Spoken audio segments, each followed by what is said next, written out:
Oke, assalamualaikum warahmatullahi wabarakatuh. Perkenalkan, nama saya Regina Putri. You can call me Regina, Regina or everything you want. Apa kabar teman-teman semua? Semoga teman-teman dalam keadaan yang sehat walafiat dan selalu dalam lindungan Allah Subhanahu Wa Taala. Begitu juga dengan Bapak dosen kita tercinta yaitu Bapak Rafiq Hidayat. Semoga juga dalam keadaan yang sehat dan baik sehingga dapat menghadiri dan mengkoreksi presenter pada kesempatan kali ini. Pada kali ini saya akan membawakan sebuah topik yang mana itu dari kelas ilmu kalam. Ilmu kalam yaitu sebuah ilmu yang membahas masalah ketuhanan dengan menggunakan atau memunculkan argumentasi-argumentasi yang rasional atau sesuai dengan pemahaman akal manusia seperti itu. Nah, dalam ilmu kalam pada kali ini saya berkesempatan untuk membagikan sebuah pemahaman dari salah satu aliran yang mana dalam kalam itu sendiri terdapat banyak sekali aliran dalam Islam, dan salah satu aliran yang akan dibahas pada kali ini yaitu aliran Jabariyah. Sebelum membahas lebih lanjut tentang aliran Jabariyah, tentunya kita juga perlu tahu dulu nih definisi dari Jabariyah itu sendiri nih apa, aliran apa gitu, definisinya ini bagaimana gitu. Sesuai dengan referensi yang saya baca, Jabariyah itu asal katanya berasal dari kata jabara yang artinya yaitu memaksa atau harus. Maknanya itu paksaan atau keharusan untuk melaksanakan sesuatu. Imam Al-Shahrastani juga memberikan pendapatnya mengenai hal ini. Beliau memaknai al-jabar dengan nafi al-fil haqiqatan an al-abdi wa idza fatihi ila al-rabb, yaitu menolak adanya perbuatan manusia dan hanya menyandarkan semua segala perbuatan manusia hanya kepada Allah Subhanahu wa taala. Dengan demikian bahwa dapat dikatakan bahwa segala perbuatan manusia itu dilakukan secara terpaksa gitu, yaitu tidak sesuai dengan keinginannya begitu. Dijelaskan juga menurut mutakalim, Jabariyah adalah sebutan untuk mazhab al-qalam yang menafikan perbuatan manusia secara hakiki dan menisbatkan kepada Allah Subhanahu wa taala. Dan dari referensi lain, Nasution juga mengartikan bahwa segala perbuatan manusia dikerjakan atas kehendak Tuhan gitu, atas ciptaan. Segala perbuatan manusia itu sudah diciptakan sesuai dengan kehendaknya Allah. Dan ada yang kemudian mengistilahkan bahwa aliran Jabariyah adalah sebuah aliran kewayangan, yang mana maksud dari kewayangan itu adalah ada pelakon dan juga dalang gitu. Di sini mengumpamakan manusia itu sebagai wayang, sementara dalangnya adalah Allah itu sendiri, Tuhan itu sendiri. Jadi secara kasar manusia itu adalah hanya boneka, hanya sebagai media dengan penggeraknya yaitu Allah, yaitu Tuhan begitu. Nah, dari definisi tersebut tentunya kita juga ingin tahu nih bagaimana paham ini muncul. Paham ini muncul dari sejarahnya bagaimana. Nah, untuk sejarah itu sendiri sudah tercatat bahwa pertama kali orang yang mengemukakan paham Jabariyah ini di kalangan umat Islam adalah Al-Jad ibnu Dirham. Al-Jad bin Dirham. Namun pada suatu ketika dia meninggal dihukum mati oleh penguasa pada tahun 124 Hijriah. Sedangkan yang memiliki peran penting dalam penyebarannya dia adalah Jam bin Safwan, seseorang yang pandai berpidato. Dia pandai berpidato, pandai berorasi, pandai berdebat. Bisa dikatakan dia sebagai orator ulung, sehingga dia kemampuan dia yang seperti ini mampu menarik atau menghasut gitu, mampu menarik manusia untuk mengikuti faham mereka yang mereka bawa begitu. Dengan kemampuan yang demikian, kemudian kemampuan Jam bin Safwan ini diketahui oleh Suraih bin Al-Haris. Nah, kemudian dia dijadikan sekretaris olehnya dan menemani gerakan melawan Bani Umayyah. Namun dalam perkembangannya, paham Al-Jabar juga dikembangkan oleh tokoh lain, diantaranya Al-Husain bin Muhammad, An-Najjar, dan Ja'ad bin Diror. Jam bin Safwan kemudian meninggal karena ditangkap atas perlawanannya melawan Bani Umayyah, melawan kekuasaan Bani Umayyah pada tahun 131 Hijriah. Dia dihukum mati karena perlawanannya tersebut. Dituturkan juga oleh Abu Zahra bahwa kemunculan paham Jabariyah telah ada bahkan sejak zaman sahabat dan Bani Umayyah. Di lain pendapat dikatakan bahwa paham ini juga muncul bahkan sebelum Islam datang ke masyarakat Arab. Para ahli sejarah nyatanya juga mengkaji aliran ini berdasarkan melalui pendekatan geokultural, dan salah satu antara ahli yang dimaksud itu adalah Ahmad Amin.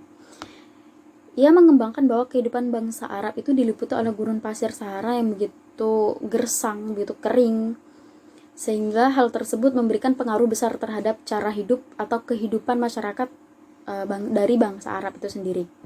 Saking teriknya dan panasnya di daerah gurun pasir Sahara itu, di daerah tersebut hanya mampu ditumbuhi oleh rumput-rumput kering dan beberapa pohon yang mampu menahan teriknya matahari tersebut.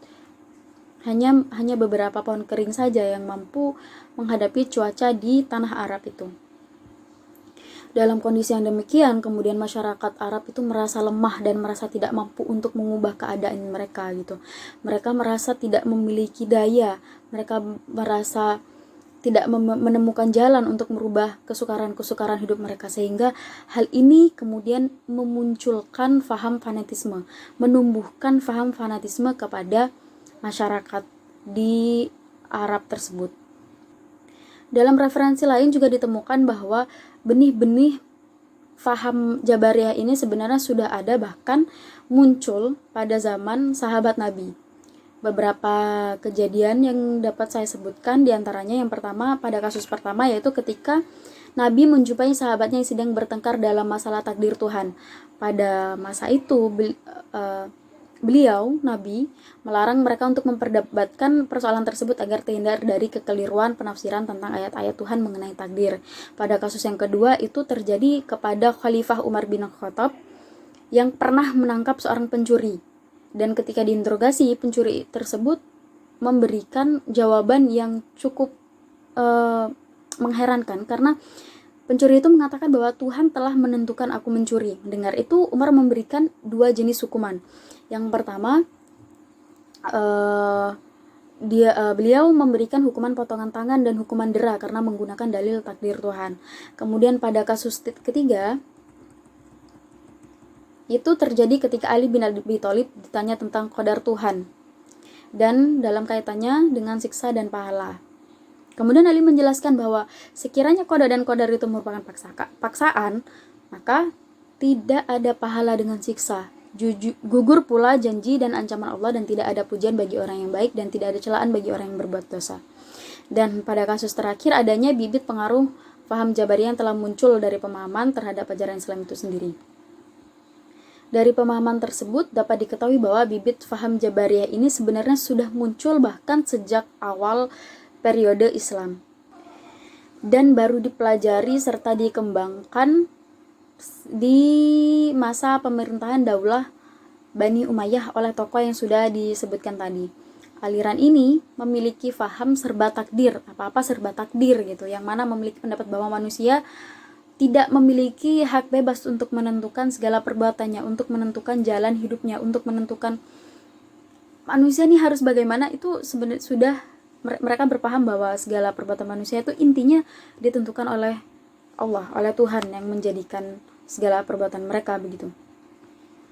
Kemudian dalam hal ini akal menempati posisi paling rendah, akal menempati porsi yang paling rendah, karena di sana segala tindakan serta ketentuan alam berada di bawah kuasa Tuhan. Pemikiran tertali kepada dogma yang mengatakan tidak berkembang dan mempersempit wawasan dan mengakibatkan hilangnya pemikiran mendalam seperti yang dikehendaki filsafat. Karena dalam aliran Jabariyah ini juga mereka ini diperkuat dengan ayat-ayat dalam Al-Quran Yang pertama pada Quran surat As-Saffat ayat 96, kemudian yang kedua ada Quran surat Al-An'am ayat 112 dan Quran surat Al-Anfal ayat 17 serta Quran surat Al-Insan ayat 30. Dari penjelasan tadi dapat disebutkan beberapa ciri-ciri yang dimiliki oleh aliran Jabariyah menurut Harun Nasution. Itu ada beberapa, yaitu yang pertama kedudukan akal rendah, menempatkan kedudukan akal di porsi yang rendah. Yang kedua, ketidakbiasaan manusia dalam kemauan dan perbuatan. Yang ketiga, kebebasan berpikir yang diikat oleh dogma. Yang keempat, ketidakpercayaan kepada sunatullah dan kausalitas. Yang kelima, terikat pada arti tekstual Al-Quran dan hadis. Dan yang terakhir yaitu statis dalam sikap dan perbuatan. Aliran Jabariyah ini kemudian berkembang dan terus berkembang sehingga tergolong menjadi dua bagian.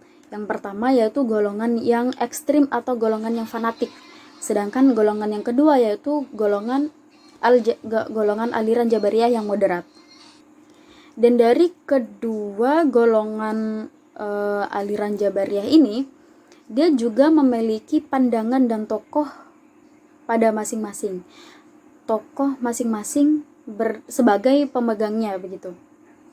Yang pertama yaitu aliran Jabariyah yang ekstrim atau fanatik. Ekstrim atau fanatik ini adalah dia fanatiknya sehingga memunculkan pertumpahan darah ketika ada perbedaan faham gitu dengan pengikut asli dari aliran Jabariyah ini. Ketika ditemukan perbedaan pendapat, maka akan sampai menumpahkan darah begitu ketika ada perbedaan faham. Dan tokoh pertama yang memegang aliran Jabariyah ekstrim ini yaitu Al-Jad Ibnu Dirham. Yang mana tokoh ini adalah tokoh yang pertama kali memunculkan faham Jabariyah ini pada tahun 70 Hijriah. Beliau lahir pada masa pemerintahan Bani Umayyah sebagai putra dari seseorang yang bernama Dirham, seorang tuan tanah dari Bani Al-Hakam. Kemudian ia dibesarkan dalam lingkungan yang senantiasa membahas tentang teologi dan dia bertempat tinggal di Damaskus. Karena kecerdasan dan kemampuannya, ia kemudian dipercaya untuk mengajar di lingkungan Bani Umayyah. Namun hal itu tidak berlangsung lama karena disebabkan oleh munculnya pemikiran-pemikiran yang kontroversial dari beliau. Karena adanya suatu penolakan dari Bani Umayyah, dia lari ke Kufah dan kemudian bertemu dengan Jaham. Ia berpikir Jaham merupakan sosok yang cocok untuk mengembangkan serta menyebarkan faham yang ia bawa. Al-Jad kemudian wafat pada tahun 124 Hijriah karena dibunuh di hari raya Idul Adha oleh Khalid bin Abdullah Al-Qasri. Dia seorang gubernur asal Irak pada masa pemerintahan Bani Umayyah. Pada kisahnya diceritakan, konon selesai sholat hari raya Idul Adha, Al-Qasri berkhutbah di hadapan kaum muslimin. Beliau mengatakan, "Wahai sekalian manusia, pulanglah kalian, lalu sembelihlah binatang kurban. Semoga Allah menerima ibadah kurban kami dan kurban kalian. Saya akan menyembelih Jad bin Dirham, karena dia mengatakan bahwa Allah tidak mengambil Nabi Ibrahim sebagai khalil dan tidak berbicara kepada Nabi Musa. Maha tinggi Allah atas apa yang telah dikatakan oleh Jad bin Dirham." Lalu beliau turun dan menyembelih Jad bin Dirham setelah sholat Idul Adha. Jad bin Dirham merupakan salah satu tokoh Al-Jabariyah yang berada di golongan ekstrim.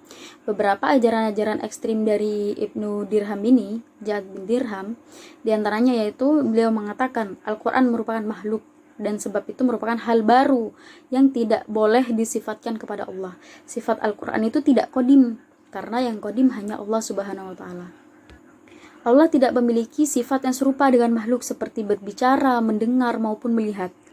Maka dengan demikian dia menyimpulkan bahwa Allah tidak pernah berbicara dengan Nabi Musa dan tidak pernah menjadikan Nabi Ismail sebagai. Dengan demikian dia memiliki faham bahwa Allah tidak pernah berbicara dengan Nabi Musa dan tidak menjadikan Nabi Ibrahim sebagai khalil, sebagai kekasihnya. Menurutnya pula tidak benar menyifati Tuhan yang maha suci dengan sifat-sifat yang dimiliki oleh makhluk, oleh manusia. yang bersifat baru, oleh sifat-sifat manusia yang bersifat baru, begitu. Dan pada faham berikutnya, beliau mengatakan bahwa manusia terpaksa oleh Allah dalam segalanya. Beliau mengatakan bahwa segala perbuatan manusia merupakan sesuatu yang dipaksakan kepada dirinya. Suatu paksaan itu termasuk ke dalam mengerjakan kewajiban, menerima pahala maupun siksaan. Semua itu, segala menjalankan kewajiban, menerima pahala, menerima siksaan, itu beliau memiliki faham bahwa itu semua sudah ditakdirkan dan sudah digariskan kepada manusia. Kemudian tokoh kedua yang memiliki faham yang fanatik, faham yang ekstrim, yaitu Al-Jaham ibnu Sofwan. Beliau memiliki nama lengkap Abu Mahrus Jaham bin Sofwan. Ia juga termasuk ke dalam Maulana Bani Rosib. Ia juga seorang tabi'in berasal dari Khurasan, bertempat tinggal di Kufah. Dia, seperti yang sudah dijelaskan di atas tadi, bahwa dia adalah seorang orator ulung. Ia juga menjabat sebagai sekretaris Haris bin Surais, yaitu seorang mawali yang menentang pemerintahan Bani Umayyah pada saat itu di Khurasan juga.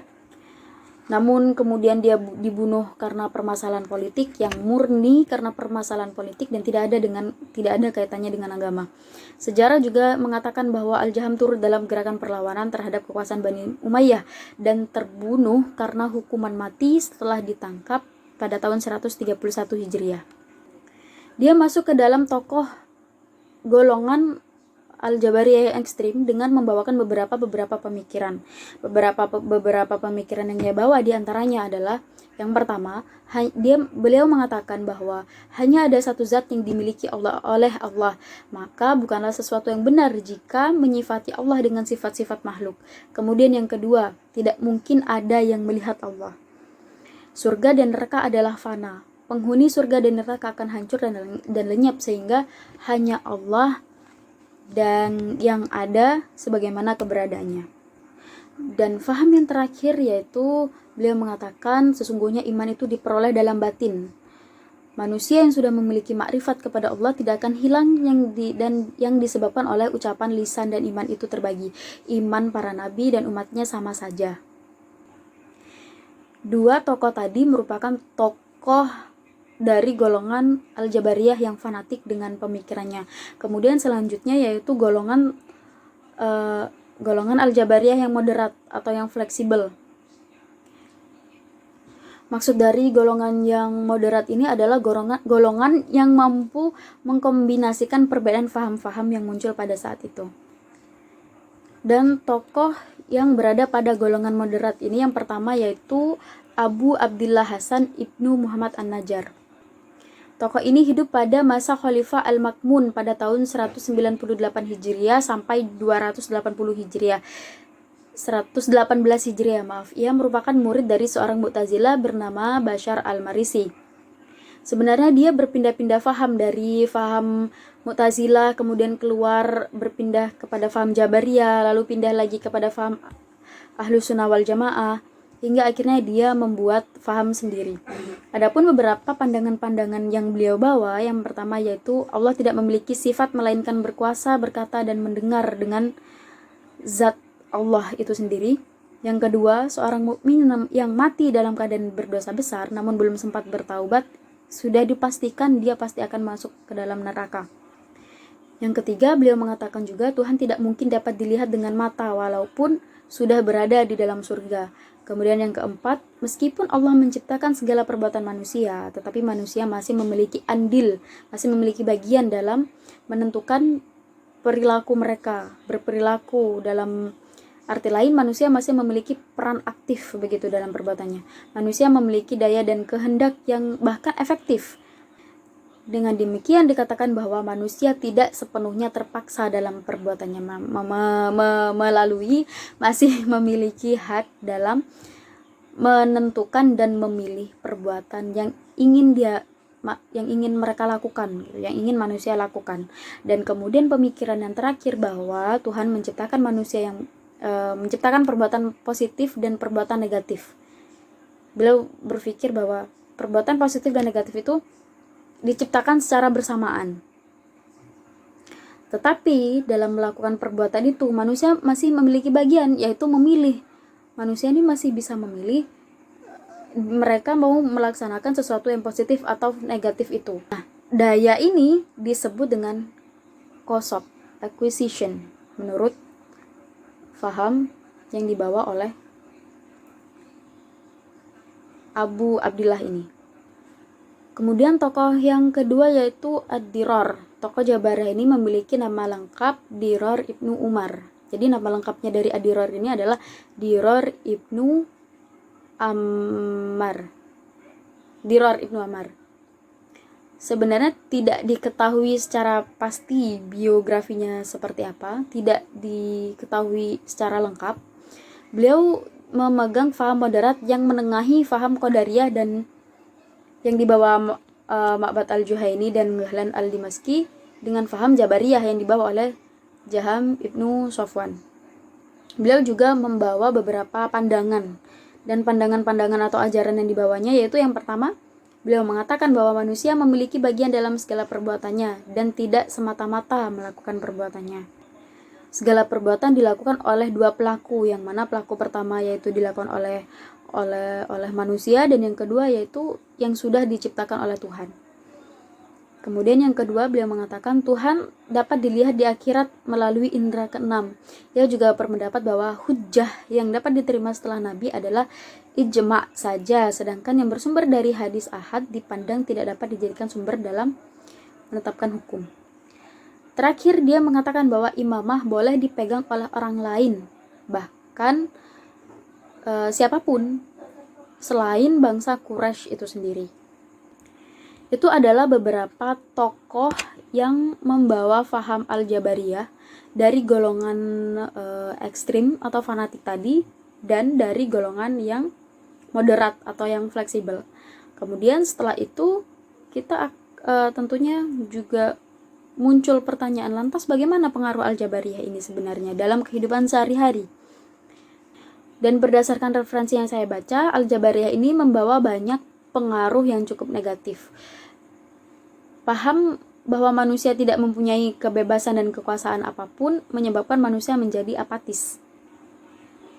Hal ini membuat kemudian manusia ini berpikir